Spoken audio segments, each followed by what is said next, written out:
Aujourd'hui, nous allons en fait voir un musulman proposer des solutions possibles à l'extrémisme islamique au Royaume-Uni. Voici le professeur Ed Hussein, ancien membre des Frères musulmans, extrémiste repenti, qui a adopté une position plus, vous savez, appropriée. Vous savez, quelqu'un qui défend toujours l'islam, mais je trouve son point de vue rafraîchissant. Regardons cela. Ne le nommons pas, mais un commentateur médiatique britannique de gauche bien connu est également venu en Amérique. Et il est allé prier, vous savez, dans les bâtiments du Congrès. Et pendant la prière du vendredi, il a rencontré des musulmans américains qui travaillaient à la CIA et au Pentagone. En tant que personne de gauche, née et élevée au Royaume-Uni, il ne comprenait tout simplement pas cela. Comment est-ce possible? Vous êtes à la CIA et au Pentagone. Vous servez ce pays. Comment pouvez-vous être musulman? Pour ce gars de gauche d'Angleterre, être musulman signifiait adopter une identité politique anti-américaine et combattre les soldats américains. Il est impossible que je sois à la CIA, c'est mon pire ennemi. Mais des centaines de musulmans sont à la CIA et des milliers servent dans les forces armées ici. Et je pense que c'est ça la vraie réussite. Des milliers sont au FBI et ailleurs, ce que nous n'avons tout simplement pas au Royaume-Uni à citer en exemple.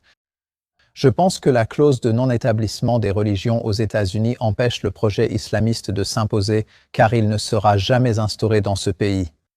Il refuse la religion d'État, préférant qu'elle reste individuelle. Et je pense aussi, pour appuyer votre propos, que les Américains sont plus fermes face à cela. Vous savez, ils n'hésiteront pas à vous tuer. Ils sortiront des armes à feu et vous affronteront d'une façon que, j'ai l'impression, on hésite bien davantage à adopter en Angleterre.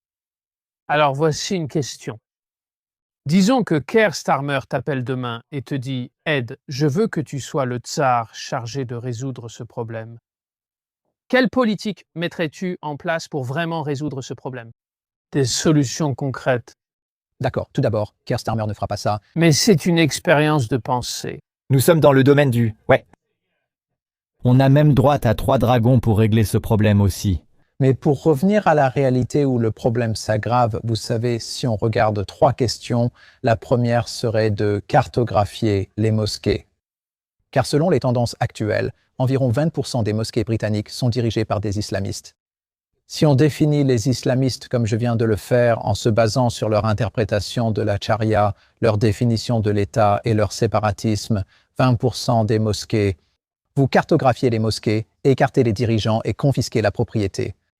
Vous mettez en place, à partir d'autres mosquées beaucoup plus modérées, un contrôle sur ces mosquées, ce qui envoie un signal fort aux musulmans du Royaume-Uni, comme cela s'est produit en Allemagne, comme cela s'est produit en Autriche. Nous avons un précédent montrant qu'une organisation caritative peut se voir confisquer des biens, surtout si elle promeut le nazisme, la haine des Juifs, la destitution du gouvernement britannique ou le soutien au terrorisme à l'étranger. Cela ne devrait donc pas être compliqué. C'est la première mesure à prendre, les mosquées. Deuxièmement, il y a 50% des mosquées existantes qui soutiennent les lois sur le blasphème. En d'autres termes, vous ne pouvez pas insulter le prophète Mahomet. De la façon dont tu viens de me poser la question, tu sais, j'ai peut-être eu une réaction intérieure qui était inconfortable parce que ce n'est pas comme ça que je vois mon prophète.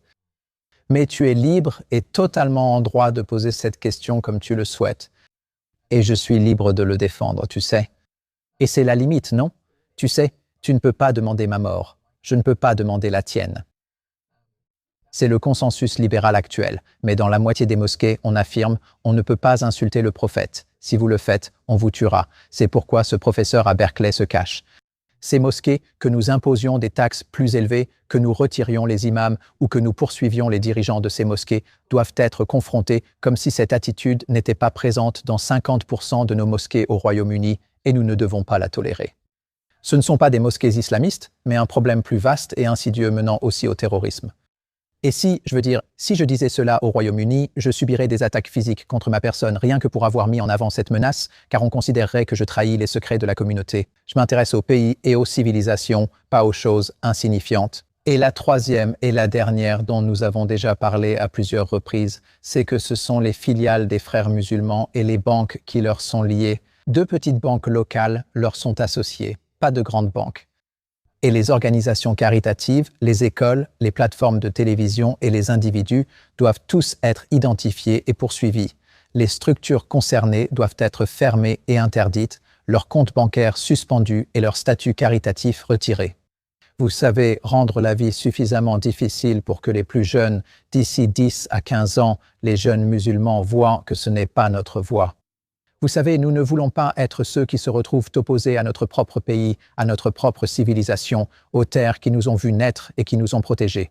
Actuellement, en tant qu'idéologue des frères musulmans ou responsable de mosquées, vous êtes considéré comme un héros et organisez des manifestations hebdomadaires. Vous appartenez à un réseau mondial diffusant un message contre l'Amérique, Israël et même votre gouvernement. Devinez quoi? Vous avez l'extrême gauche avec vous lors des manifestations chaque week-end. Vous n'en payez pas le prix. Tant que ces secteurs n'en paient pas le prix, le problème s'aggrave. Ed, ce fut un vrai plaisir de vous recevoir dans l'émission. Merci beaucoup. Cette conversation a été très importante. D'accord. Donc, à tous ceux qui veulent regarder le podcast entier sur la triggerologie, je le recommande vivement. Je pense que cela éclaire la division dans de nombreux pays arabes et dans le monde musulman entre sunnites, chiites et ce que chacun soutient. Je pense que cela clarifie beaucoup de choses. Vous savez, et vraiment, j'aime bien son point de vue sur ces choses parce qu'il est très différent, vous savez, du fils du Hamas. Il est très bruyant et direct, et j'apprécie cela. Et j'apprécie le combat qu'il mène contre tous les partisans du Hamas. Mais j'aime le fait qu'Ed Hussein, ce professeur, ait des objectifs très clairs pour éradiquer l'extrémisme du Royaume-Uni. Et il est citoyen britannique. Et tu sais, si tu regardes le podcast, il est en fait vraiment, tu sais, très pratiquant. Il croit aux principes fondamentaux de l'islam, mais il peut reconnaître que lorsqu'il y a un problème dans sa propre communauté, il y a quelque chose à faire. Et j'apprécie vraiment cela. Et voir ça, ce n'est pas quelque chose qu'on voit tous les jours. Et vous savez, il y a d'autres podcasters et médias comme Cenk et Mehdi Hassan qui vont balayer tout ce que fait leur communauté sous le tapis. Et en surface, ils diront, oui, on n'approuve pas qu'on tue qui que ce soit, et on n'approuve pas qu'on tue des enfants. Mais on voit bien dans leur contenu qu'ils sont totalement anti-Israël. Ils diabolisent Israël à chaque occasion qu'ils ont, et ils passent vraiment sous silence tout type de méfaits venant de leur communauté. Au point où, évidemment, Ed Hussein vient de dire que ses propres coreligionnaires musulmans pourraient le tuer ou lui faire du mal. Ils le feraient, ils en auraient l'occasion parce qu'ils s'expriment contre ces choses-là. Donc, vous savez, Cheng et Mehdi, si vous tenez vraiment autant à ces questions, eh bien, exprimez-vous. Au point où vous énervez certains membres de la communauté musulmane, dont quelques extrémistes qui pourraient vouloir vous nuire, tout comme ils le font avec Tommy Robinson et beaucoup d'autres personnes qui prennent la parole, qui dénoncent ces problèmes dans leur communauté.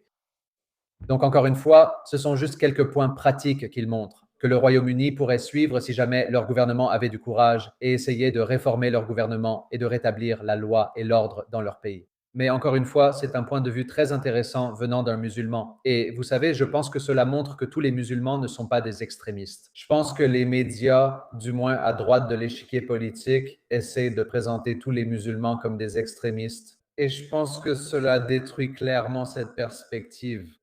Quelqu'un affirme clairement que la haine des Juifs et l'hostilité envers Israël sont mauvaises. J'espère que cet extrait vous a plu. Bienvenue sur Jewish Uncensored, Am Yisrael Shai.